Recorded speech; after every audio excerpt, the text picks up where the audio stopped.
일본은 도발을 즉각 멈춰라. 트럼프 대통령의 이 최후 통첩 한 문장에 백악관, 펜타곤, 도쿄까지 단숨에 발칵 뒤집혔습니다. 70년 미일 동맹을 믿고 독도 도발을 반복하던 일본. 그 오만의 대가는 결국 폭발하고 말았죠. 하지만 다카이치 총리는 미국의 요구를 단 한 줄로 묵살했습니다. 대마도는 절대 포기할 수 없다. 일본 방식대로 계속 맞서겠다. 그리고 일본은 더 미쳤습니다. 독도 해역으로 이지스함을 밀어붙이고 대마된 5천 명을 추가 투입하며 오히려 도발 강도를 높였죠. 도대체 무엇을 믿고 저런 선택을 한 것입니까? 그런데 말입니다. 이때 대한민국의 대응은 모두의 예상을 완전히 뒤엎었습니다. 아무 말도 하지 않았습니다. 아무 경고도, 아무 항의도 없이 그저 침묵했죠. 하지만 그 침묵은 준비된 침묵이었습니다. 제30년간 숨겨온 최후의 전략. 그리고 단 4시간 20분. 일본이 가장 두려워하던 일이 벌어졌습니다. 대마도 정상에 태극기가 꽂힌 것이죠. 그렇다면 묻겠습니다. 대체 대한민국이 숨겨온 그 극비 전략은 무엇입니까? 그리고 미일 동맹 70년 역사가 어떻게 단 하루 만에 무너졌을까요? 지금부터 그 놀라운 현장 속으로 들어가 보시죠. 미국에서 날아온 충격적인 이야기. 바로 시작합니다. 그리고 지금 어디에서 시청하고 계신지 댓글로 남겨주세요. 여러분의 이야기도 듣고 싶습니다. 그 전에 잠깐 1초 만에 누를 수 있는 좋아요 버튼을 꾹 눌러주시면 영상 제작에 큰 힘이 됩니다. 그럼 바로 사연 시작하겠습니다.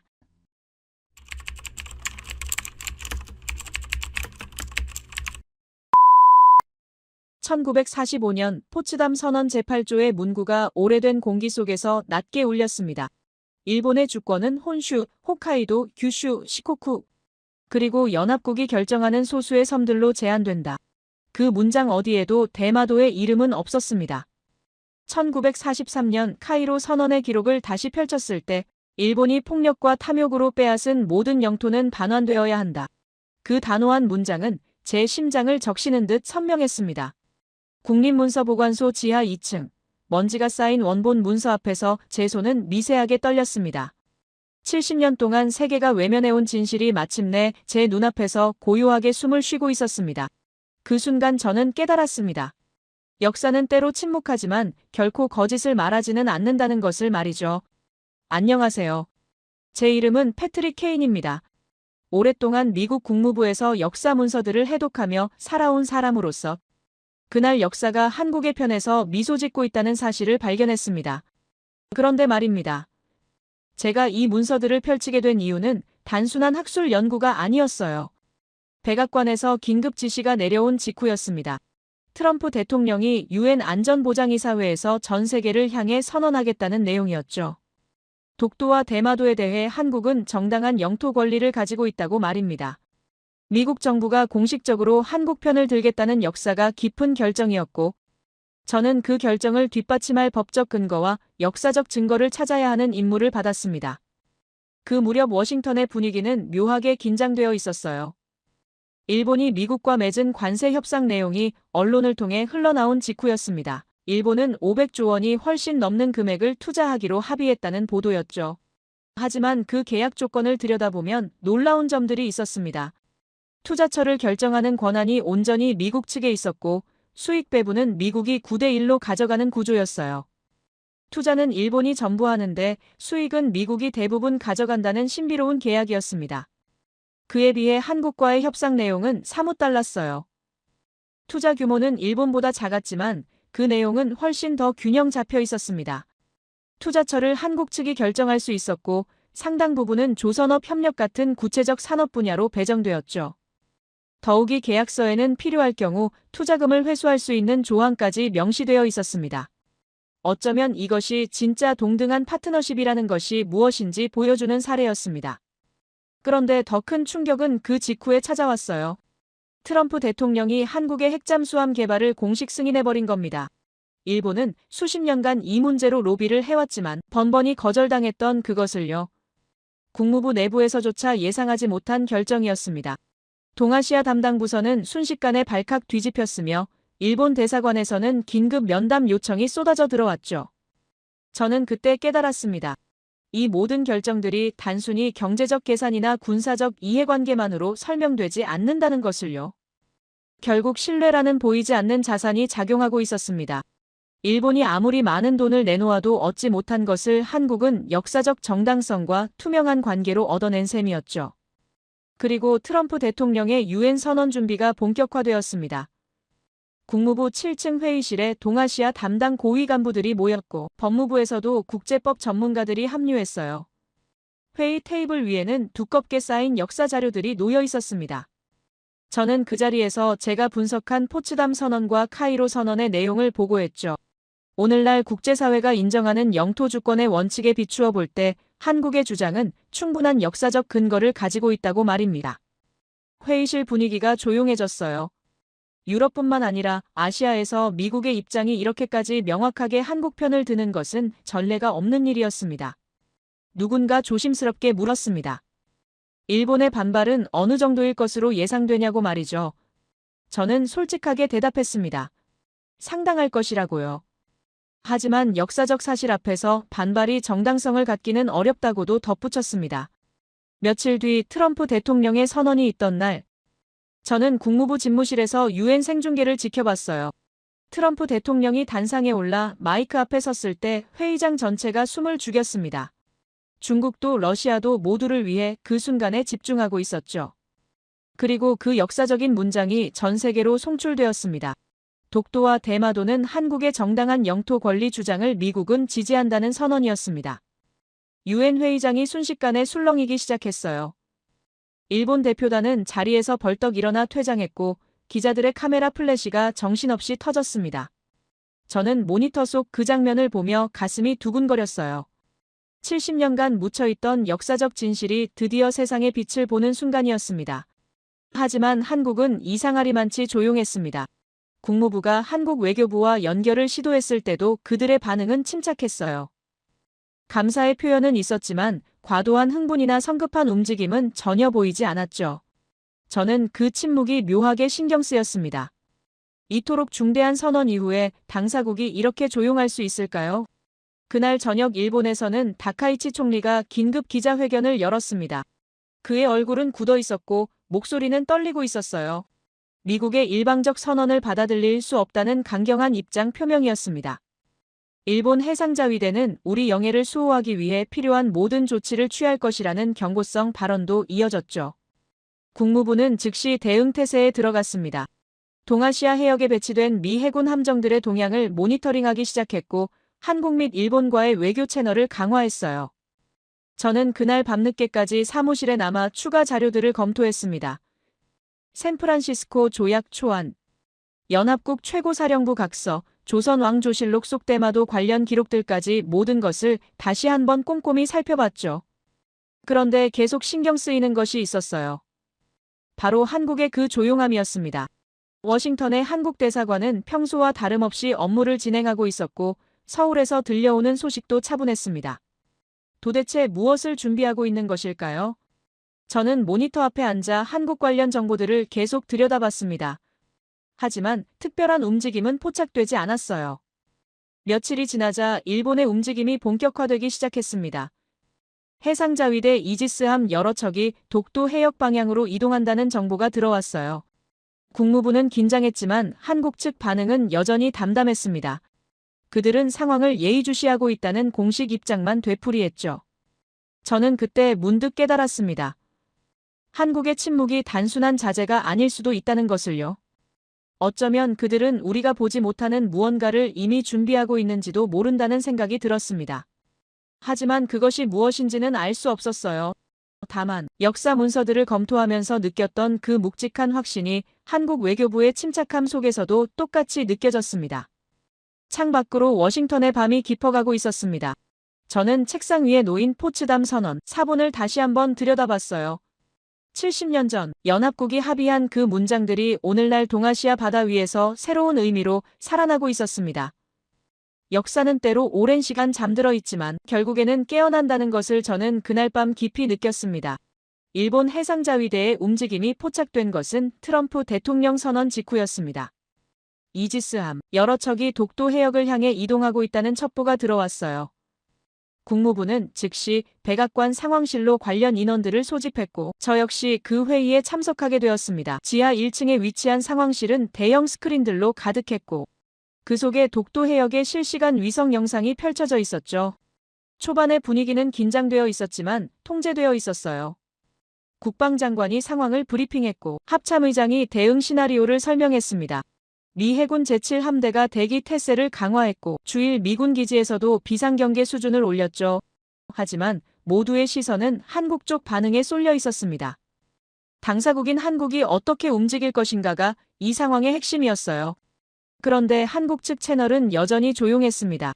외교부는 공식 성명만 발표했을 뿐 군사적 움직임은 포착되지 않았어요. 주한 미군 사령부에서 올라온 보고서에도 특이사항은 없었죠. 한국군 기지들은 평소와 다름없는 일상을 유지하고 있었고 해군 함정들도 정상적인 훈련 일정을 소화하고 있었습니다. 상황실에 있던 한 분석관이 의아해하며 중얼거렸어요. 너무 조용하다고요. 이건 정상적인 반응이 아니라는 것이었습니다. 자국 영토에 대한 도발이 진행되고 있는데 당사국이 이렇게 침착할 수 있는지 이해할 수 없다는 분위기였죠. 저 역시 그 침묵이 묘하게 신경 쓰였습니다. 마치 한국은 이 모든 상황을 예상이라도 한 듯한 태도였어요. 그때 정보 담당관이 새로운 보고를 올렸습니다. 대전 방향에서 미세한 전자파 차단 패턴이 감지되었다는 내용이었어요. 일반적인 군사통신과는 다른 고급 암호화 흔적이 포착되었다는 것이었죠. 하지만 그 신호는 곧 사라졌고 추적이 불가능했습니다. 누군가 의도적으로 차단하고 있는 것처럼 보였어요. 데이터 분석팀이 긴급히 소집되었습니다. 한국 방산업체와 국방부 관련 모든 통신 기록을 재검토하기 시작했어요. 하지만 이상한 점이 발견되었습니다. 모든 지표들이 평년 수준을 정확히 유지하고 있었죠. 너무 완벽하게 평범했습니다. 통신량도 주파수 사용 패턴도 그냥 일상적인 수준이었어요. 마치 누군가 정밀하게 평시 노이즈를 연출하고 있는 것 같았습니다. 저는 그 순간 묘한 직감을 느꼈어요. 이 완벽한 평온함 자체가 메시지일 수도 있다는 생각이 들었습니다. 한국은 우리에게 보여주고 싶은 것만 보여주고 있는 것이 아닐까요? 하지만 그것을 증명할 방법은 없었습니다. 모든 공식 채널은 정상이었고 비공식 정보망에서도 특별한 정보는 올라오지 않았어요. 며칠이 지나자 온라인에서 흥미로운 자료가 유출되기 시작했습니다. 한국의 차세대 잠수함 설계도라는 문서들이 일부 군사 전문 포럼에 떠돌았어요. 그 설계도를 본 우리 해군 분석관들은 놀라움을 감추지 못했습니다. 배수량 4,500톤급 규모의 잠수함이었는데 그 형태가 핵추진 시스템에 최적화된 구조였죠. 하필 트럼프 대통령이 한국 핵잠수함 개발을 승인한 직후에 이런 설계도가 나타난 것이었습니다. 하지만 더 놀라운 사실은 그 설계도가 최근에 만들어진 것이 아니라는 점이었어요. 문서에 표기된 개발 시작 시점을 보면 수년 전부터 이미 작업이 진행되고 있었다는 것을 알 수 있었죠. 마치 누군가 타임머신을 타고 와서 미리 귓속말이라도 해준 것처럼 정확한 타이밍이었습니다. 상황실에서 긴급회의가 열렸어요. 정보 분석관들은 한국이 승인 이전부터 이미 준비하고 있었을 가능성을 제기했습니다. 하지만 그것을 억지로 끼워 맞추는 해석이라는 반론도 있었죠. 단순한 우연일 수도 있고 설계도 자체가 조작된 정보일 수도 있다는 의견이었어요. 저는 조용히 자료들을 검토했습니다. 설계도의 기술적 디테일들을 살펴보니 단순히 조작하기에는 너무 정교했어요. 추진 시스템 배치, 선체 구조, 소음 감쇄 설계까지 모든 것이 실제 건조를 염두에 둔 수준이었죠. 결국 이것은 진짜라는 결론에 도달했습니다. 한국은 트럼프 승인 이전부터 핵잠수함을 준비하고 있었고 어쩌면 이미 상당한 진척을 이루었을 가능성이 높았어요. 그런데 더 흥미로운 보고가 들어왔습니다. 독도 해역에서 수중음파 감지 시스템이 이상 신호를 포착했다는 내용이었어요. 여러 개의 저소음체가 해저 깊은 곳에서 움직이고 있다는 것이었죠. 일반적인 잠수함 소음과는 패턴이 달랐습니다. 훨씬 더 정밀하게 통제되고 있었고 소음 수준도 극도로 낮았어요. 해군 작전 담당관이 분석 결과를 보고했습니다. 단일 잠수함이 아니라 여러 척이 네트워크를 형성하고 있는 것처럼 보인다는 내용이었어요. 하지만 정확한 숫자나 위치는 파악할 수 없었죠. 그들은 우리 추적 시스템의 사각지대를 정확히 알고 움직이는 것처럼 보였습니다. 상황실 분위기가 무거워졌어요. 만약 한국이 우리가 예상하지 못한 수준의 잠수함 전력을 이미 보유하고 있다면 동북아 해역의 균형은 완전히 달라질 수 있었습니다. 특히 일본과의 관계에서 한국의 입장이 근본적으로 강화될 수 있었죠. 저는 그날 밤 늦게까지 사무실에 남아 과거 자료들을 뒤졌습니다. 한국의 방산 개발 역사를 추적해보니 놀라운 패턴이 발견되었어요. 그들은 늘 공식 발표보다 훨씬 앞서서 실제 개발을 진행해왔습니다. 미사일 사거리 제한이 풀리자마자 즉시 장거리 미사일을 공개했던 것처럼요. 마치 도서관에서 우연히 만나 커피를 마시고 술을 마시고 비가 오는 날 자연스럽게 역사를 쓰게 되는 것처럼 모든 것이 자연스러운 흐름처럼 보이지만 사실은 오래전부터 치밀하게 계획된 것이었습니다. 30년이라는 시간이 떠올랐어요. 한국이 진정으로 자주 국방을 준비하기 시작한 시점부터 계산하면 그 정도 시간이 흘렀습니다. 그 긴 시간 동안 그들은 조용히 준비했고 누구에게도 말하지 않았으며 그냥 묵묵히 자신들의 길을 걸어왔던 것이죠. CNN에서 속보가 떴습니다. 한국 해군의 이상 징후를 보도하는 내용이었어요. 독도 해역에서 정체불명의 수중 신호들이 감지되고 있다는 것이었죠. 전문가들은 한국이 새로운 잠수함 전력을 배치했을 가능성을 제기했습니다. 하지만 한국 국방부는 일체의 논평을 거부했어요. 저는 모니터 앞에 앉아 실시간으로 업데이트되는 위성 영상을 지켜봤습니다. 독도 해역의 바다는 고요했고 표면적으로는 아무 일도 일어나지 않는 것처럼 보였어요. 하지만 그 고요한 수면 아래에서 무언가 거대한 것이 움직이고 있다는 것을 저는 느낄 수 있었습니다. 일본 이지스함들은 여전히 독도를 향해 접근하고 있었어요. 하지만 한국 측 반응은 여전히 침묵이었습니다. 그 침묵이 나약함이 아니라 확신에서 나온다는 것을 저는 그제야 이해하기 시작했죠. 한국은 이미 모든 준비를 마쳤고 지금은 그냥 적절한 타이밍을 기다리고 있는 것이었습니다. 창밖으로 워싱턴의 아침이 밝아오고 있었어요. 저는 책상 위에 놓인 한국 잠수함 설계도를 다시 한번 들여다봤습니다. 그 정밀한 도면들 속에서 저는 30년 준비의 무게를 느꼈어요. 한국은 영토를 지키기 위해 이 모든 것을 준비해왔고 이제 그 결과를 세상에 보여줄 준비가 되어 있었습니다. 역사는 때로 긴 침묵 끝에 말을 하지만 그 말은 언제나 명확하다는 것을 저는 그날 아침 깊이 느꼈습니다. 독도 해역의 변화가 포착된 것은 이른 아침이었습니다. 펜타곤 합동작전센터로 긴급 소집 명령이 떨어졌고 저는 버지니아주 알링턴에 위치한 국방부 본부로 서둘러 향했어요. 작전센터에 도착했을 때 이미 수십 명의 해군 참모들이 대형 스크린 앞에 모여 있었습니다. 분위기는 긴장되어 있었고 모두의 시선이 실시간 위성 영상에 고정되어 있었죠. 스크린 속 독도 해역의 바다는 고요했습니다. 일본 이지스함 4척이 한국 영해 경계선을 향해 천천히 접근하고 있었어요.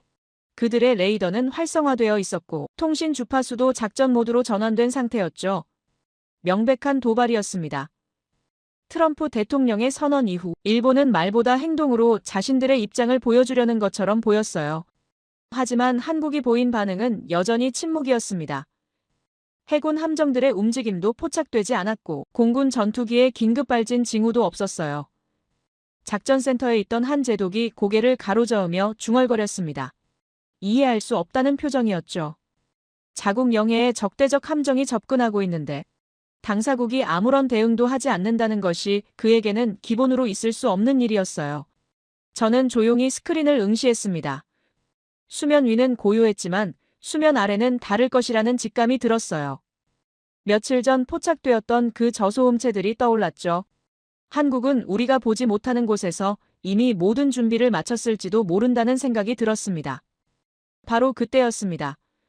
수중음파 감지 시스템에서 경고음이 울렸어요. 작전센터 전체가 순식간에 긴장했고 분석관이 다급하게 외쳤습니다. 다수의 물체가 해저에서 부상하고 있다는 보고였죠. 하나가 아니었습니다. 수십 개의 신호가 동시다발적으로 포착되고 있었어요. 대형 스크린이 전환되었습니다. 독도 해역 수중 음파 지도가 펼쳐졌고 그 위에 붉은 점들이 하나 둘 나타나기 시작했어요. 10개, 20개, 30개. 점점 더 많은 신호들이 수면을 향해 올라오고 있었습니다. 솔직히 저는 그 순간 숨이 멎는 것 같았어요. 이런 규모의 동시 부상은 본 적이 없었죠. 그리고 마침내 그것들이 수면을 뚫고 나타났습니다. CNN 생중계 카메라가 그 장면을 실시간으로 전 세계에 송출하고 있었어요. 검은색 선체들이 소리 없이 물 위로 모습을 드러냈습니다. 일반 잠수함이 부상할 때 나는 특유의 괴음이 전혀 들리지 않았어요. 마치 유령처럼 조용하게 그러나 압도적으로 나타났습니다. 작전센터에 있던 한 분석관이 떨리는 목소리로 보고했습니다. 무인 플랫폼으로 추정된다는 내용이었어요. 사람이 탑승하지 않은 완전 자율 시스템이라는 것이었죠. 그리고 선체에 새겨진 명칭이 확대되어 스크린에 나타났습니다. 철룡 30대였습니다. 무인 잠수 플랫폼 30대가 동시에 독도 해역에 나타난 것이었어요. 저는 그 장면을 보며 전율을 느꼈습니다. 이것은 단순한 군사 장비가 아니었어요. 30년간 조용히 준비해온 한국의 의지가 마침내 세상의 모습을 드러낸 순간이었죠. 철룡 플랫폼들은 완벽한 대형을 유지하며 움직였습니다. 마치 한 몸처럼 동조되어 있었어요. 인공지능 네트워크로 연결된 것이 분명했죠. 그들은 일본 이지스함 4척을 중심으로 입체적인 포위망을 형성하기 시작했습니다. 앞뒤 좌우는 물론 깊이까지 계산된 3차원 진영이었어요. 해군 작전 담당관이 긴급 분석 결과를 보고했습니다. 각 플랫폼마다 극초음속 미사일 발사대가 장착되어 있다는 내용이었어요. 총 화력으로 계산하면 일본 전체 해상자위대를 상대할 수 있는 수준이라는 평가였죠. 관심은 순식간에 경악으로 바뀌었습니다.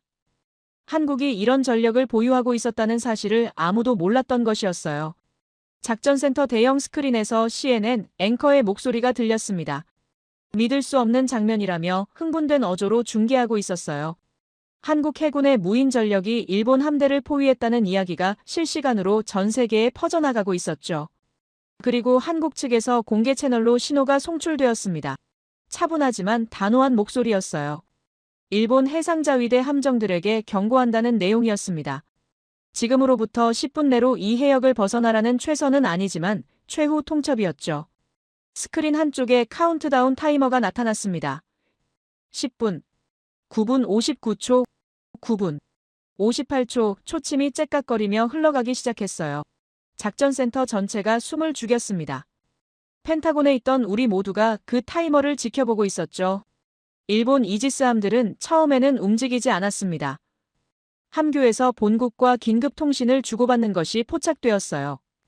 도쿄에서는 아마도 난리가 났을 것입니다. 하지만 철룡 플랫폼들은 미동도 하지 않았어요.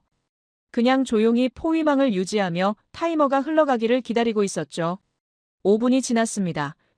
4분 59초, 4분 58초. 긴장감이 극도로 고조되었어요. 작전센터에 있던 누군가 중얼거렸습니다. 일본이 정말로 후퇴할 것인가 아니면 대치 상황으로 갈 것인가를 말이죠.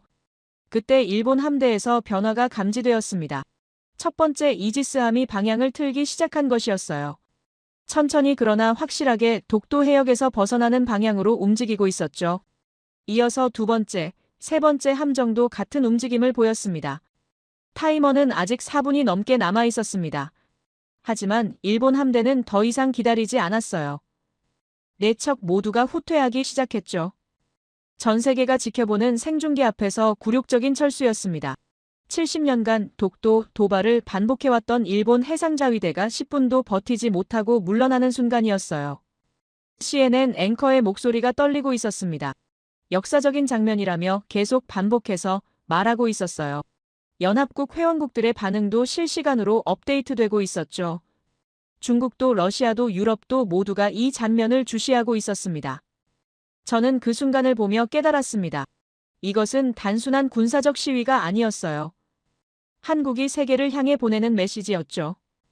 우리는 이제 스스로를 지킬 수 있다는 선언이었습니다. 누구의 보호도 누구의 허락도 필요 없이 우리 영토를 수호할 수 있다는 확신의 표현이었어요. 철룡 플랫폼들은 일본 함대가 완전히 철수할 때까지 포위망을 유지했습니다. 그리고 일본 함정들이 시야에서 사라지자 그들도 조용히 잠수하기 시작했어요. 수면 위로 올라왔을 때와 마찬가지로 소리 없이 물속으로 사라졌죠. 마치 처음부터 없었던 것처럼 고요하게 사라졌습니다. 작전센터가 술렁이기 시작했습니다. 분석관들은 방금 목격한 장면을 믿을 수 없다는 표정이었어요. 해군 제독은 긴급보고서 작성을 지시했고 정보 담당관들은 한국 무인 전력에 대한 재평가 작업에 들어갔죠. 저는 자리에 그대로 앉아 스크린을 바라봤습니다. 독도 해역의 바다는 다시 고요해졌어요. 하지만 그 고요함은 이전과는 달랐습니다. 이제 그 바다 아래에는 30대의 천룡 플랫폼이 언제든지 다시 나타날 수 있다는 것을 전 세계가 알게 되었죠. CNN에서는 전문가들이 긴급 출연해 분석을 쏟아내고 있었습니다. 한국의 무인 기술 수준이 예상을 훨씬 뛰어넘는다는 평가들이었어요. 인공지능 네트워크로 30대를 동시에 통제한다는 것은 최첨단 기술력 없이는 불가능하다는 지적도 있었죠. 저는 노트를 꺼내 메모를 시작했습니다. 오늘 본 것은 단순한 무기 시연이 아니었다고 적었어요. 이것은 영토를 수호하려는 의지의 표현이었고 30년간 조용히 준비해온 결실이었으며 한국이 세계를 향해 보낸 명확한 메시지였다고 기록했죠. 창밖으로 펜타곤 주차장이 보였습니다. 평범한 오후였지만 제 안에서는 무언가 근본적인 것이 바뀌고 있었어요. 한국에 대한 제 인식이 완전히 전환되는 순간이었죠. 그들은 더 이상 보호가 필요한 동맹이 아니었습니다. 스스로 설 수 있는 아니 이미 우뚝 서 있는 독립적 강국이었어요. 그날 저녁 백악관에서 긴급 안보회의가 소집되었다는 소식이 들려왔습니다. 트럼프 대통령이 참석한 가운데 한국의 새로운 전력에 대한 평가가 이루어질 것이라는 내용이었어요. 저 역시 국무부 대표로 참석 요청을 받았죠. 하지만 회의에 들어가기 전 저는 잠시 멈춰서서 생각했습니다. 10분이라는 시간이 70년을 뒤집기에 충분했다는 사실을요. 한국은 그 짧은 시간 동안 세계에게 보여주었습니다. 침묵이 나약함이 아니라 가장 강력한 전략이었다는 것을 말이죠. 백악관 회의가 끝난 직후 저는 국립문서보관소로 향했습니다. 트럼프 대통령의 선언이 어떤 역사적 근거 위에 서 있는지 더 깊이 파고들어야 했어요. 워싱턴 DC 펜실베이니아 애비뉴에 위치한 그 거대한 건물은 미국의 모든 공식 기록을 보관하고 있었죠. 지하 2층으로 내려가자 먼지 낀 문서들이 고요히 기다리고 있었습니다. 포츠담 선언 원본을 다시 펼쳤을 때 제8조의 문구가 제 눈을 사로잡았어요. 일본의 주권은 혼슈 홋카이도 규슈 시코쿠 그리고 연합국이 결정하는 소수의 섬들로 제한된다. 이건 단순한 외교 문서가 아니었습니다. 강대국들이 전후 질서를 설계하며 남긴 명확한 약속이었죠. 대마도라는 이름은 그 어디에도 명시되지 않았어요. 일본 본토 사개섬에 포함되지 않았다는 뜻이었습니다. 카이로 선언도 다시 검토했습니다. 일본이 폭력과 탐욕으로 빼앗은 모든 영토는 반환되어야 한다. 그 문장은 단호했고 명백히 원칙을 제시하고 있었어요. 저는 이 문서들을 들고 한국 대사관으로 향했죠. 그들이 가지고 있을 추가 자료들이 필요했습니다. 한국 대사관 비공개 회의실에서 외교부 담당관을 만났을 때 충격적인 기록들이 펼쳐졌습니다. 조선왕조실록 영인본이었어요. 담당관은 조심스럽게 특정 페이지를 펼쳐 보였습니다. 1419년 7월 17일자 기록이었죠. 대마도라는 섬은 경상도의 계림에 예속했으니 본디 우리나라 땅이란 것이 문적에 실려 있어 분명히 상고할 수가 있다. 세종 임금의 교지였습니다. 저는 그 문장을 여러 번 읽었어요. 500년도 더 된 기록이었지만 문장은 생생했습니다. 담당관은 추가로 태종의 교서도 보여주었죠. 대마도는 본래 우리나라 땅인데 다만 궁벽하게 막혀 있고 또 좁고 누추하므로 외놈이 거류하게 두었더니 1419년 6월 9일자 기록이었어요. 한국 영토라는 표현이 500년 전 공식 문서에 명확히 기록되어 있었습니다. 단순한 주장이 아니라 당시 국왕이 전국에 반포한 교서였죠. 저는 노트를 꺼내 메모하기 시작했어요. 이것은 단순히 역사적 연고가 아니라 명문화된 영토 인식이었습니다. 담당관은 추가 자료를 계속 펼쳐 보였습니다. 1420년 1월 대마도주가 조선에 보낸 서신이었어요. 우리 섬으로 하여금 귀국 영토 안에 주군의 예에 의하여 주의 명칭을 정하여 주고 인신을 주신다면 마땅히 신하의 도리를 지키어 시키시는 대로 따르겠습니다. 대마도주 스스로가 조선의 속주가 되겠다고 청원한 기록이었죠. 저는 그 대목에서 잠시 숨을 멈췄습니다. 대마도주가 자발적으로 조선 영토 편입을 요청했다는 사실이 놀라웠어요. 갑자기 모든 퍼즐이 맞춰지기 시작했습니다. 조선 조정은 대마도주에게 관직을 주었고 대마도주는 조선에 정기적으로 조공을 바쳤으며 이러한 관계가 수백 년간 지속되었죠. 담당관이 고려시대 기록도 보여주었습니다. 1085년 2월 13일 고려사 기록에 따르면 대마도 구당관이 사신을 보내 감규를 바쳤다는 내용이었어요. 구당관은 고려가 주변 섬들에 내린 자귀였죠. 1368년에는 대마도주가 만호라는 고려 무관직을 받았다는 기록도 있었습니다. 500년이 아니었어요. 거슬러 올라가면 1000년 가까운 세월 동안 한국은 대마도와 정치적 종속 관계를 유지해왔던 것입니다. 물론 동시에 대마도가 일본과도 관계를 맺고 있었다는 기록들도 있었어요. 하지만 조선 조정에 조공하고 관직을 받았다는 사실은 명확했죠. 저는 국무부로 돌아와 추가 조사를 시작했습니다. 미국 의회 도서관에서 1950년 작성된 보고서를 찾아냈어요. 당시 이승만 대통령이 대마도 반환을 요구했을 때 미국 국무부가 작성한 분석 보고서였죠. 그 보고서는 서기 500년 이전까지는 한국이 우위에 있었고 1668년 이후에는 일본이 실효 지배했다고 분석하고 있었습니다. 이렇게까지 복잡한 역사적 배경이 있었다는 사실에 저는 놀랐어요. 단순히 한국 땅이다, 일본 땅이다로 나눌 수 없는 오랜 교차 관계가 존재했던 것입니다. 하지만 핵심은 명확했죠. 조선시대 500년간 공식적으로 대마도주가 조선 조정의 신하의 예를 갖췄다는 사실 그리고 포츠담 선언이 일본 영토를 본토 사개 섬으로 제한했다는 사실이었습니다. 저는 메모를 정리하며 생각했습니다.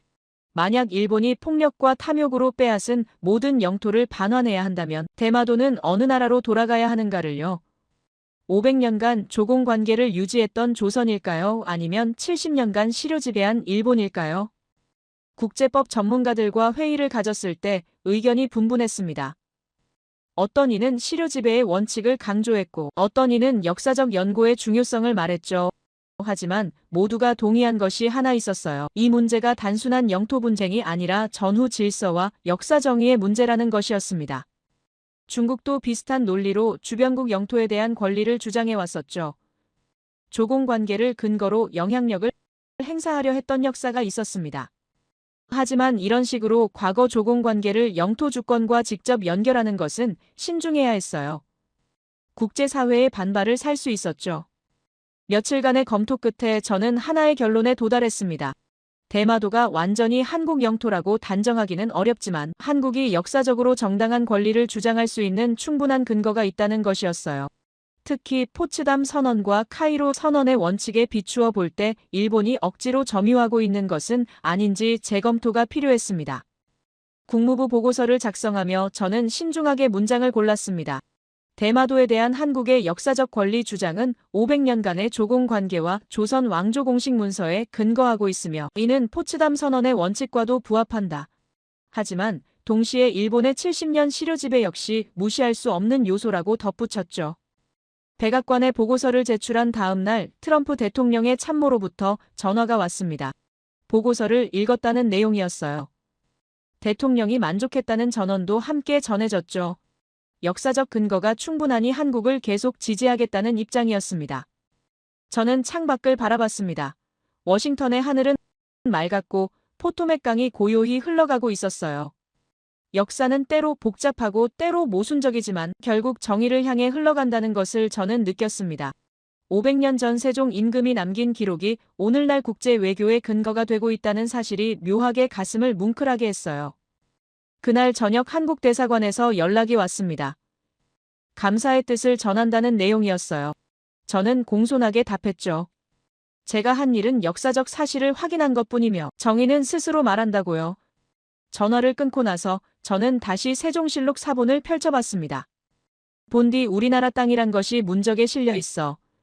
그 문장은 500년이 지난 지금도 여전히 힘이 있었습니다. 일본의 반격은 예상보다 빠르게 찾아왔습니다. 트럼프 대통령 선언 이후 사흘째 되던 날 다카이치 총리가 긴급 기자회견을 열었어요. 도쿄 총리 관저에서 생중계된 그 장면을 국무부 집무실에서 지켜봤죠. 다카이치의 얼굴은 굳어 있었고 목소리는 떨리고 있었지만 눈빛만은 확실하게 결의에 차 있었습니다. 일본은 미국의 일방적 선언을 받아들일 수 없다. 그의 첫 문장이었어요. 대마도는 우리 고유 영토이며 어떠한 외부 압력에도 굴복하지 않을 것이다. 회견장이 술렁이기 시작했죠. 그리고 그가 내놓은 조치는 더욱 강경했습니다. 대마도에 자위대 병력을 대폭 증강 배치하겠다는 선언이었어요. 저는 모니터를 보며 한숨을 내쉬었습니다. 이런 건 명백히 상황을 악화시키는 결정이었죠. 며칠 전까지만 해도 대마도는 평화로운 섬이었는데 이제 군사 요충지로 변하려 하고 있었어요. 펜타곤에서 긴급회의 소집 통보가 들어왔고 저는 서둘러 차에 올랐습니다. 회의실에 도착했을 때 분위기는 긴박했어요. 정보 담당관이 최신 첩보를 브리핑했습니다. 일본이 대마도로 자위대원 수천 명 규모를 이동시키고 있다는 내용이었죠. 방어시설 강화 작업도 시작되었고 대공 레이더 시스템도 추가 배치되고 있었어요. 그 속에 긴장이 고조되고 있었습니다. 합참의장이 침묵을 깼습니다. 한국의 반응은 어떤지 물었어요. 정보분석관이 보고했죠. 한국 측은 여전히 공개적으로는 침착한 모습을 유지하고 있지만 내부적으로는 대응 태세를 강화하고 있다는 평가였습니다. 하지만 구체적인 움직임은 여전히 포착되지 않았어요. 바로 그날 밤이었습니다. 펜타곤 사이버 사령부에서 긴급 경보가 울렸어요. 대규모 사이버 공격이 감지되었다는 내용이었죠. 공격 출발지는 도쿄였고 목표는 한국 국방망이었습니다. 저는 즉시 사이버 전담팀과 연락을 취했어요. 공격 패턴을 분석해 달라고 요청했죠. 1시간 뒤 분석 결과가 올라왔습니다. 충격적이었어요. 일본이 노린 것은 한국의 천룡급 무인 플랫폼 네트워크가 아니라 그 주변의 센서 시스템이었죠. 양자 방어막은 직접 뚫을 수 없으니 그 외곽을 공략하는 전략이었습니다. 영리한 방법이었어요. 눈을 멀게 만드는 것이었죠. 국무부로 돌아와 긴급 상황 보고서를 작성하기 시작했습니다. 한국 측에 경고를 보내야 한다고 생각했어요. 하지만 외교 채널을 통하면 시간이 걸렸죠. 더 빠른 방법이 필요했습니다. 저는 과거 한국 외교부 담당관에게서 받았던 긴급 연락망을 찾아봤어요. 그때 제 개인 전화기가 울렸습니다. 백악관이었어요. 새벽 2시였죠. 비서관의 목소리는 차가웠습니다. 대통령께서 긴급 지시를 내리셨다는 내용이었어요. 한국의 대마도 작전이 실패하도록 만들라는 명령이었죠. 구체적으로는 일본의 사이버 공격을 방관하고 한국 측에는 늦게 통보하라는 것이었습니다. 저는 수화기를 든 채 얼어붙었어요. 미국도 이렇게 노골적으로 개입하려 한다는 사실이 믿기지 않았습니다. 동맹국인 한국이 아니라 관세 협상에서 막대한 돈을 받아낸 일본 편을 들려는 것이었죠. 단순히 경제적 이해관계 때문에 역사적 정의를 저버리는 결정이었습니다. 이해하셨습니까? 비서관이 다시 물었습니다. 저는 침묵했어요. 대답할 수가 없었죠. 패트릭 자문관. 목소리가 날카로워졌습니다. 저는 겨우 입을 열었어요. 지시를 들었다고만 답했죠. 전화를 끊고 나서 저는 한참을 그 자리에 서 있었습니다. 집무실 창 밖으로 워싱턴의 밤이 깊어가고 있었어요. 거리는 고요했고 별들은 차갑게 빛나고 있었죠. 저는 책상으로 돌아와 앉았습니다. 모니터에는 일본의 사이버 공격 코드 분석 자료가 떠 있었어요. 저는 그 코드를 들여다보기 시작했죠. 몇 시간 동안 집중해서 분석했습니다. 일본의 공격 코드는 정교했지만 근본적인 설계 오류가 있었어요. 메모리 핸들링 부분에서 루프가 제대로 처리되지 않고 있었죠. 만약 이 취약점을 공략한다면 이렇게 역으로 일본 시스템 전체를 마비시킬 수도 있었습니다. 저는 손을 멈췄습니다. 이 정보를 누구에게 줄 것인가가 문제였어요. 백악관 명령대로 한다면 한국에 늦게 알려야 했죠. 그렇게 되면 대마도 현장에 침투한 한국 특수전 요원들이 일본군 매복에 걸릴 수 있었습니다. 센서가 작동하지 않으면 눈먼 채로 작전을 수행해야 했어요. 새벽 4시가 되었습니다. 저는 노트북을 열었어요. 극비 암호화 채널을 찾아냈죠. NSA 시절 동료에게서 배웠던 백도어였습니다. 한국 ADD 본부로 직접 연결될 수 있는 라인이었어요. 섣불리 사용해서는 안 되는 채널이었지만 지금은 선택의 여지가 없었습니다. 손가락이 키보드 위에서 멈췄습니다. 이것은 명백한 배신이었어요. 조국을 배신하고 다른 나라를 돕는 행위였죠. 만약 발각된다면 제 경력은 끝날 것이고 법적 처벌도 받을 수 있었습니다. 하지만 머릿속에서는 다른 목소리가 들렸어요. 세종실록에 그 문장이 떠올랐습니다. 본디 우리나라 땅이란 것이 문적에 실려 있어. 포츠담 선언의 문구도 들렸죠. 폭력과 탐욕으로 빼앗은 모든 영토는 반환되어야 한다. 역사가 제게 말하고 있었습니다. 정의가 무엇인지를요. 저는 깊게 숨을 들이마셨습니다. 그리고 타이핑을 시작했어요. 일본 공격 코드의 구조적 취약점을 상세히 기술했죠. 대응 방법도 단계별로 정리했습니다. 역공격 시나리오까지 포함했어요. 제가 25년간 쌓아온 모든 지식을 쏟아부었습니다. 메시지를 다 작성하고 나서 전송 버튼 앞에서 다시 멈췄어요. 마지막 기회였죠. 지금이라도 멈출 수 있었습니다. 백악관 명령을 따르고 조국에 충성할 수 있었어요. 하지만 그렇게 되면 역사적 정의는 어디로 가는 걸까요? 500년 전 기록된 진실은 누가 지키는 걸까요? 국가와 양심이 충돌했습니다. 조국과 정의가 다른 방향을 가리키고 있었어요. 25년간 국무부에서 일하며 저는 늘 미국의 이익을 최우선으로 생각했습니다. 하지만 그 속에 더 큰 가치가 있다는 것을 독도 해역에서 배웠죠. 역사적 진실과 도덕적 용기가 그것이었습니다. 전송 버튼을 눌렀습니다. 메시지가 암호화 채널을 타고 대전으로 전송되었어요. 돌이킬 수 없었죠. 저는 방금 조국을 배신했습니다. 아니, 어쩌면 더 큰 정의를 선택한 것일 수도 있었어요. 손이 떨렸지만 마음은 이상하게 평온했습니다. 창밖이 서서히 밝아오고 있었습니다. 워싱턴의 새벽은 고요했고 포토맥 강의 아침 안개가 피어오르고 있었어요. 저는 노트북을 닫고 잠시 눈을 감았죠. 키보드 위에 놓였던 제 손가락이 방금 역사를 바꿨다는 것을 알고 있었습니다. 몇 시간 뒤 펜타곤에서 연락이 왔습니다. 한국의 천룡 네트워크가 복구되었다는 보고였어요.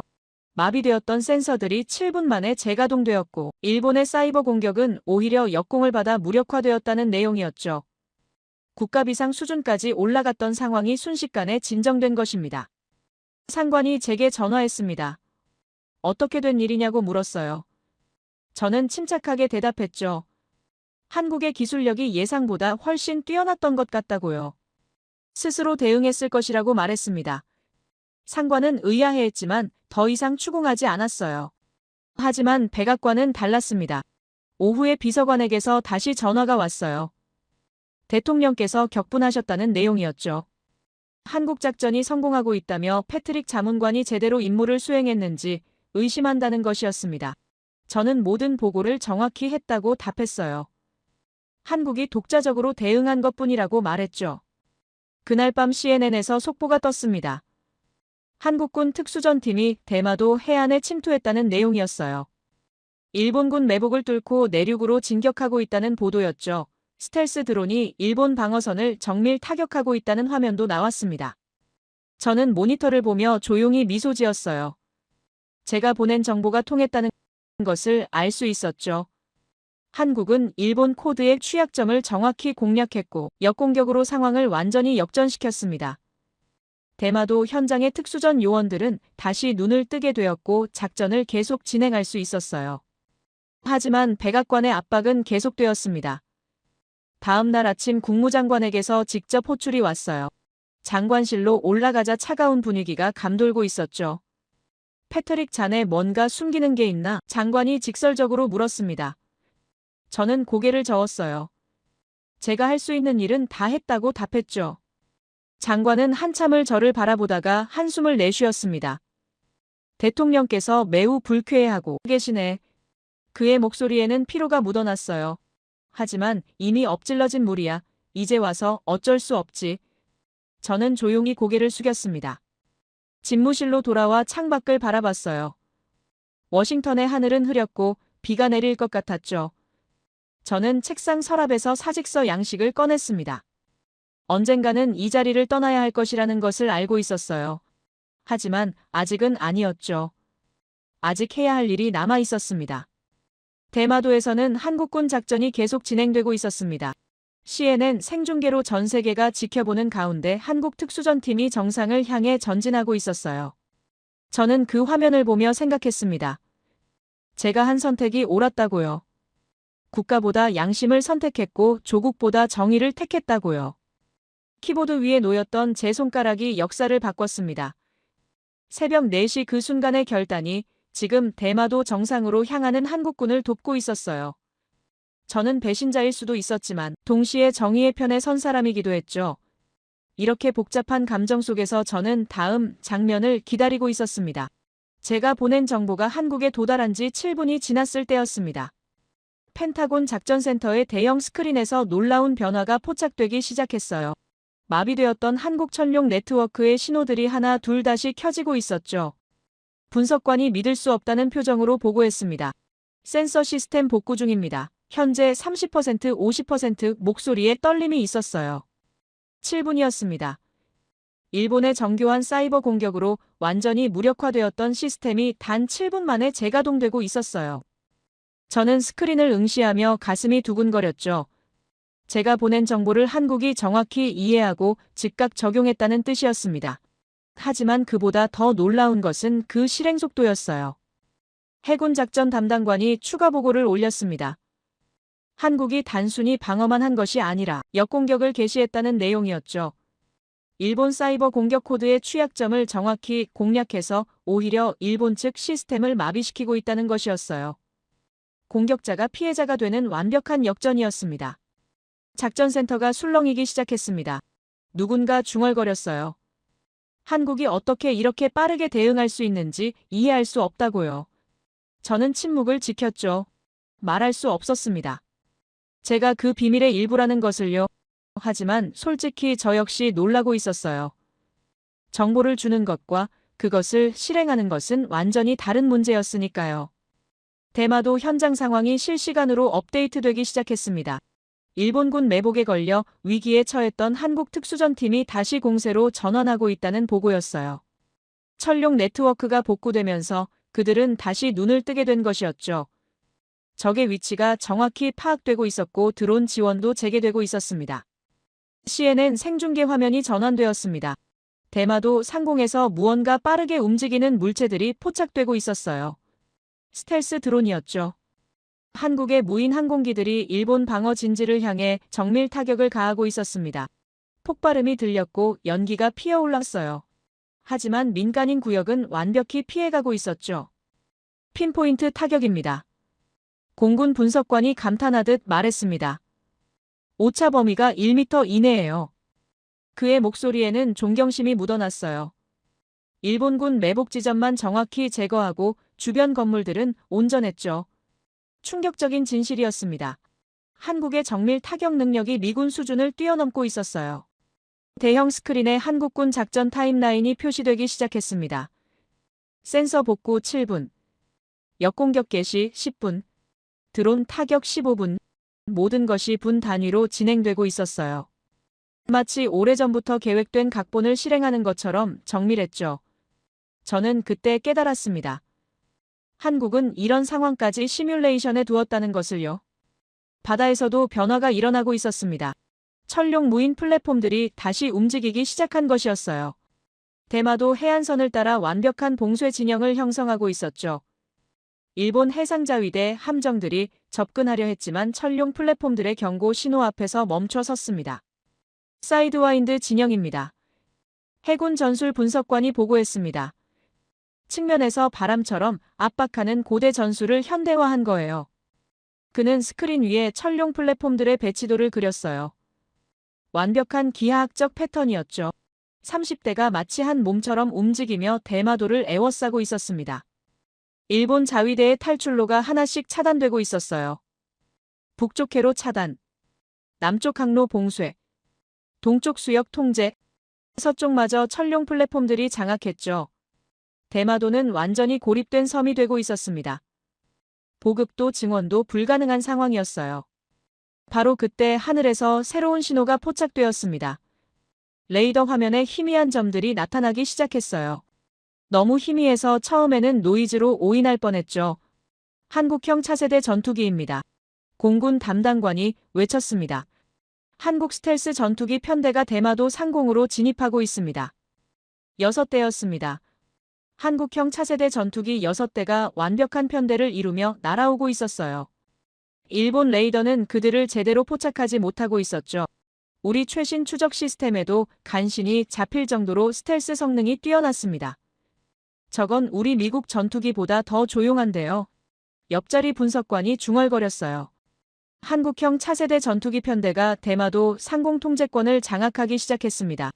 일본 항공자위대 전투기들이 긴급 발진하려 했지만 감히 접근하지 못했어요. 한국 전투기들이 유령처럼 나타났다 사라지기를 반복하며 완벽한 제공권을 확보하고 있었죠. 작전센터에 있던 한 제독이 한숨을 내쉬었습니다. 입체 전력이군. 그가 말했어요. 수중에서는 철룡 플랫폼, 해상에서는 봉쇄망, 상공에서는 한국형 차세대 전투기. 완벽한 3차원 통제야. 그의 목소리에는 경외심이 담겨 있었죠. 이것이 진정한 현대전이라는 것을 모두가 깨닫고 있었습니다. CNN 앵커의 흥분된 목소리가 들렸습니다. 누구도 넘볼 수 없는 한국의 입체 전력이 대마도를 완전히 장악했습니다.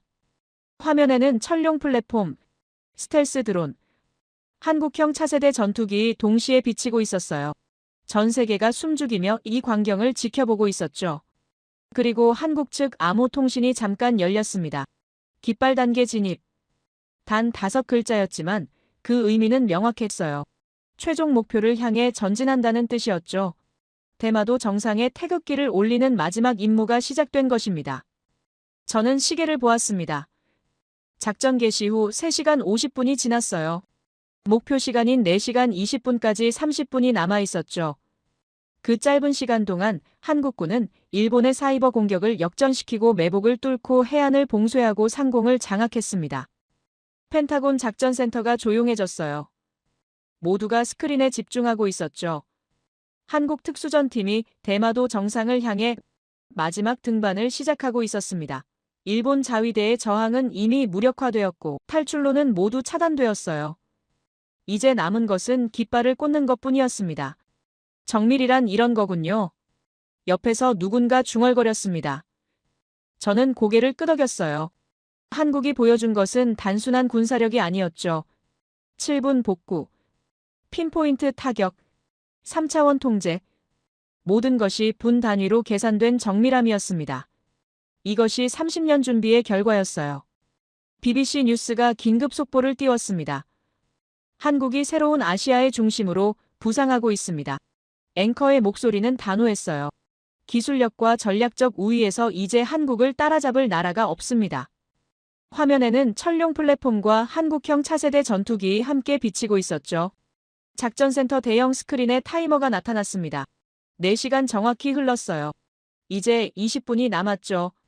한국군은 그 시간 안에 정상에 도달할 것이고 태극기를 올릴 것이며 세계에 선언할 것입니다. 대마도가 다시 한국 땅이 되었다고요. 저는 자리에서 일어났습니다. 화장실에 가야 한다는 핑계를 대고 작전센터를 나왔어요. 복도를 걸으며 창 밖을 바라봤죠. 버지니아의 하늘은 맑았고 햇살이 따뜻했습니다. 저는 제가 한 선택이 옳았다는 것을 확실하게 알 수 있었어요. 7분, 그 짧은 시간이 역사를 바꿨습니다. 제가 보낸 정보를 한국이 받아들이고 즉각 실행했고 그 결과 일본의 공격은 완벽히 무력화되었죠. 대마도 작전은 계획대로 진행되고 있었고 이제 마지막 순간만 남았습니다. 복도 끝에서 한국 국방부 연락관과 마주쳤습니다. 그는 저를 보더니 잠시 걸음을 멈췄어요. 우리는 아무 말 없이 서로를 바라봤죠. 그의 눈빛에서 저는 감사의 뜻을 읽었습니다. 말하지 않아도 알 수 있었어요. 그들이 제 도움을 받았다는 것을요. 저는 고개를 살짝 끄덕였습니다. 그것으로 충분했어요. 그는 미소를 지으며 지나갔고 저는 다시 작전센터로 돌아갔죠. 스크린에는 한국 특수전팀이 정상 바로 아래까지 도달한 모습이 비치고 있었습니다. 이제 정말 마지막이었어요. 타이머가 째깍거렸습니다. 4시간 15분, 16분, 17분. 전 세계가 숨을 죽이고 그 순간을 기다리고 있었어요. 펜타곤 작전센터도 조용했고 백악관도 CNN 본사도 모두가 스크린만 바라보고 있었습니다. 저는 조용히 기도했습니다. 무사히 깃발을 올릴 수 있기를요. 한국이 500년 만에 되찾는 그 땅의 태극기가 바람에 펄럭이기를요. 역사가 정의를 향해 한 걸음 더 나아가기를요. 그리고 제가 한 선택이 그 역사의 작은 일부가 되기를요. 대마도 정상까지 남은 거리는 100m였습니다. 한국 특수전팀의 발걸음이 바위를 밟으며 올라가고 있었어요. CNN 생중계 카메라가 그 모습을 전 세계에 전송하고 있었죠. 펜타곤 작전센터의 모든 시선이 스크린에 고정되어 있었습니다. 4시간 18분이 흘렀어요. 목표 시간까지 단 2분이 남았습니다. 일본 도쿄에서는 긴급 상황이 전개되고 있었습니다. 총리 관저에 강요들이 급히 소집되었고 자위대 최고 지휘부가 모여들고 있었어요. 대마도 방어선이 완전히 무너졌다는 보고가 연이어 올라왔죠. 해상 봉쇄, 상공 장악, 지상 진격, 모든 영역에서 일본은 밀려나고 있었습니다. 일본 방송들이 긴급 뉴스를 내보내기 시작했습니다. NHK 앵커의 목소리는 떨리고 있었어요. 대마도에서 전개되는 상황을 실시간으로 중계하며 국민들에게 침착할 것을 당부했죠. 하지만 화면에 비치는 영상은 충격적이었습니다. 한국군이 정상을 향해 마지막 등반을 하고 있었어요. 백악관에서도 긴급회의가 소집되었습니다. 트럼프 대통령은 상황실에서 스크린을 응시하고 있었어요. 참모들이 둘러싸고 있었지만 아무도 말하지 않았죠. 대통령의 표정은 복잡했습니다. 한국을 지지한다고 선언했지만 이렇게 빠르게 결과가 나올 줄은 예상하지 못했던 것 같았어요. 대마도 정상의 첫 번째 대원이 도착했습니다. 그는 배낭에서 무언가를 꺼냈어요. 접혀있던 깃발이었죠. 태극기였습니다. 바람이 불어왔고 깃발이 펼쳐지기 시작했어요. 붉은색과 푸른색 태극 문양이 햇살을 받아 빛났습니다. 4시간 20분 정확히 그 순간이었습니다. 태극기가 대마도 정상에 꽂혔어요. 깃대가 바위 틈에 단단히 고정되었고 깃발이 바람에 펄럭이기 시작했죠. 500년 만에 다시 돌아온 순간이었습니다. 한국 특수전 대원들이 깃발 주위에 도열했어요. 펜타곤 작전센터가 침묵에 잠겼습니다. 누구도 말하지 않았어요. 모두가 스크린 속 태극기만 바라보고 있었죠. 저는 가슴이 뜨거워지는 것을 느꼈습니다. 제가 보낸 7분의 정보가 이 순간을 만들었다는 것을 알고 있었어요. 조국을 배신하고 정의를 택한 그 선택이 지금 저 깃발로 증명되고 있었습니다. CNN 앵커가 흥분된 목소리로 외쳤습니다. 역사적인 순간이라고 말했어요. 한국이 대마도를 되찾았다는 것은 단순한 영토 회복이 아니라 역사적 정의의 실현이라고 간조했죠. 화면에는 태극기가 클로즈업되어 비치고 있었고 그 뒤로 철룡 플랫폼들이 해상에 떠있는 모습도 보였습니다. 서울 광화문에서는 환호성이 터져나왔습니다. 대형 스크린으로 생중계를 지켜보던 수십만 명의 시민들이 일제히 환호했어요. 태극기를 흔들며 눈물 흘리는 사람들이 보였죠. 할아버지들이 서로 부둥켜 안고 울고 있었고 젊은이들이 만세를 부르고 있었습니다. 한국 대통령 집무실에서도 그 장면을 지켜보고 있었습니다. 대통령은 조용히 고개를 숙였어요. 30년간 준비해온 작전이 마침내 성공한 순간이었죠. 참모들이 박수를 쳤지만 대통령은 여전히 침묵하고 있었습니다. 감정이 북받쳐 오르는 것 같았어요. 일본에서는 국가 비상사태가 선포되었습니다. 총리가 국민들 앞에 섰고 엄중한 표정으로 상황을 설명했어요. 대마도가 한국군에 의해 점령되었다는 사실을 인정할 수밖에 없었죠. 하지만 외교적 해결을 모색하겠다는 입장을 밝혔습니다. 군사적 대응은 고려하지 않는다고 덧붙였어요. 도쿄 거리에서는 충격에 빠진 시민들이 뉴스를 지켜보고 있었습니다. 어떤 이들은 믿을 수 없다는 표정이었고 어떤 이들은 분노하고 있었어요. 하지만 대부분은 그저 멍하니 스크린만 바라보고 있었죠. 70년간 자신들의 땅이라고 믿었던 섬이 단 4시간 만에 넘어간 것입니다. UN 안전보장이사회가 긴급 소집되었습니다. 뉴욕 UN 본부로 각국 대표들이 모여들기 시작했어요. 일본이 긴급회의를 요청했지만 결과는 예측하기 어려웠죠. 트럼프 대통령이 이미 한국 편을 들었기 때문에 미국은 일본을 지지하지 않을 것이 분명했습니다. 중국 대표는 신중한 입장을 밝혔습니다. 역사적 사실에 근거한 영토 분쟁이라며 당사국 간 평화적 해결을 촉구했어요. 러시아 대표도 비슷한 논조였죠. 유럽 국가들은 포츠담 선언과 카이로 선언을 언급하며 역사적 정당성을 검토해야 한다는 입장을 내놓았습니다. 영국 대표가 발언권을 요청했습니다. 그는 조선시대 기록들을 인용하며 한국의 권리 주장이 근거 없는 것이 아니라고 말했어요. 500년간의 조공 관계와 세종실록에 명확한 기록들이 있다는 것을 지적했죠. 일본 대표는 반박했지만 설득력이 약했습니다. 바로 그날 저녁 백악관에서 중대 발표가 있었습니다. 트럼프 대통령이 직접 나서서 성명을 발표했어요. 한국에 대한 지지를 재확인하는 동시에 놀라운 결정을 공개했죠. 미국이 한국의 핵추진 잠수함 건조를 승인했다는 내용이었습니다. 트럼프 대통령은 명확하게 말했습니다. 한국이 보유한 디젤 잠수함 대신 원자력 추진 잠수함을 건조하도록 허가했다고요. 한미 군사 동맹이 그 어느 때보다 강력해졌다는 것을 강조했어요. 필라델피아 조선소에서 건조될 것이며 미국 조선업의 부활을 의미한다고 덧붙였죠. 이것은 단순한 무기 판매가 아니었습니다. 한국이 일본을 넘어서는 해군 강국으로 도약한다는 것을 의미했어요. 핵추진 잠수함은 무제한 항속 능력을 가지고 있었죠. 천룡급 무인 플랫폼에 이어 이제 핵잠수함까지 보유하게 되면 한국 해군은 동북아 최강이 될 것이었습니다. 일본 총리 관저에서는 긴급 안보 회의가 계속되고 있었습니다. 트럼프 대통령의 발표는 일본에게 또 다른 충격이었어요. 미국이 완전히 한국 편에 섰다는 것이 확인된 순간이었죠. 강요들은 대응 방안을 논의했지만 뾰족한 수가 없었습니다. 서울에서는 축제 분위기가 계속되고 있었습니다. 광화문 광장을 넘어 시청 앞까지 인파가 가득 찼어요. 태극기가 곳곳에서 펄럭이고 있었고 한국 국가가 울려 퍼지고 있었죠. 어떤 할아버지는 무릎을 꿇고 울고 있었습니다. 500년 만에 되찾은 땅이라며 감격해했어요. 한국 외교부는 공식 성명을 발표했습니다.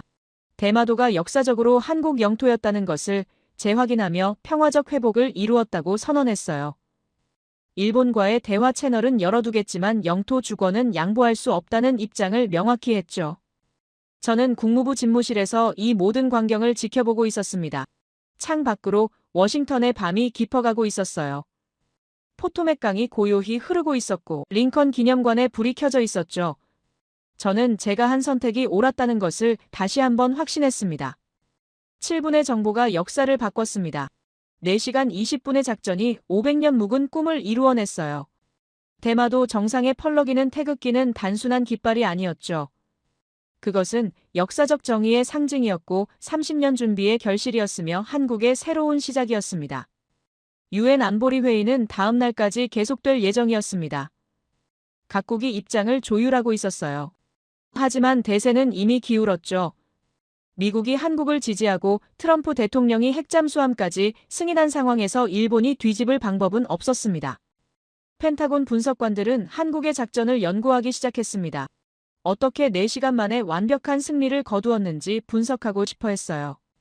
7분 복구, 입체 전력, 정밀 타격, 모든 것이 교과서적이었죠. 미군도 배워야 할 것이 많다는 평가가 나왔습니다. 한국 국방부는 대마도 주둔 계획을 발표했습니다. 평화유지 병력을 배치하고 주민들의 안전을 보장하겠다고 밝혔어요. 강제 이주는 없을 것이며 원하는 주민은 계속 거주할 수 있다고 했죠. 일본어 사용도 보장하고 문화도 존중하겠다는 입장이었습니다. 그날 밤 저는 한국 대사관으로부터 조용한 연락을 받았습니다. 만나고 싶다는 내용이었어요. 저는 승인했죠. 며칠 뒤 비공개 장소에서 만나기로 약속했습니다. 무슨 이야기를 나눌지는 짐작이 갔어요. 감사의 뜻을 전하려는 것일 테니까요. 대마도 정상의 태극기는 밤새 펄럭였습니다. 조명이 비춰져서 어둠 속에서도 선명하게 보였어요. CNN은 그 장면을 계속 중계했죠. 전 세계가 그 깃발을 보며 역사가 바뀌는 순간을 목격하고 있었습니다. 500년 만의 귀환이었습니다. 세종 임금이 교서에 적었던 그 땅이 다시 한국으로 돌아왔어요. 태종이 선언했던 영토 회복이 마침내 이루어졌죠. 역사는 때로 오래 걸리지만 결국 정의를 향해 흘러간다는 것을 증명한 순간이었습니다. 저는 창 밖을 바라봤습니다. 워싱턴에 해가 지고 있었어요.